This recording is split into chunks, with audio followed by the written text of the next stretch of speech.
বৈষম্য বিরোধী ছাত্র আন্দোলনের সময় শিক্ষার্থী মাহাদি হাসান পান্থ হত্যার মামলায় সাবেক তথ্যমন্ত্রী হাসানুল হক ইনু, সাবেক মন্ত্রী রাশেদ খান মেনন এবং সাবেক আইসিটি প্রতিমন্ত্রী জুনায়েদ আহমেদ পলককে গ্রেফতার দেখানোর আদেশ দিয়েছেন আদালত। সোমবার ৪ August Dhaka metropolitan magistrate Mohammad Sefatullah শুনানি শেষে এ আদেশ দেন। কিরানীগঞ্জের বিশেষ কারাগার থেকে ৩ নেতাকে আদালতে হাজির করে মামলার তদন্ত কর্মকর্তা কদমতলী থানার উপপরিদর্শক মোহাম্মদ আরিফ হোসাইন গ্রেফতার দেখানোর আবেদন করেন।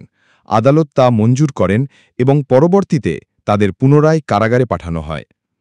মামলার এজাহার সূত্রে জানা যায়, ২০২৪ সালের ১৯ জুলাই আন্দোলনের সময় ঢাকার কদমতলী এলাকায় তোলারাম কলেজের এইচএসসি পরীক্ষার্থী মাহাদি হাসান পান্থ আন্দোলনে অংশ নেন। বিকেল ৪টের দিকে আন্দোলন চলাকালে গুলিবিদ্ধ হয়ে তার মৃত্যু হয়। গুলিটি মুখ দিয়ে ঢুকে মাথার পেছন দিয়ে বেরিয়ে যায়। ওই ঘটনার প্রায় ৪ মাস পর ৮ নভেম্বর কদমতলী থানায় মামলা দায়ের হয়। মামলায় রাশেদ খান মেননকে ৭, ইনুকে ৮ এবং পলককে ৯ নম্বর আসামি করা হয়। পরে ১৪ অগস্ট রাতে জুনায়েদ আহমেদ পলক, ২২ অগস্ট রাশেদ খান মেনন এবং ২৬ অগস্ট হাসানুল হক ইনুকে গ্রেফতার করে পুলিশ।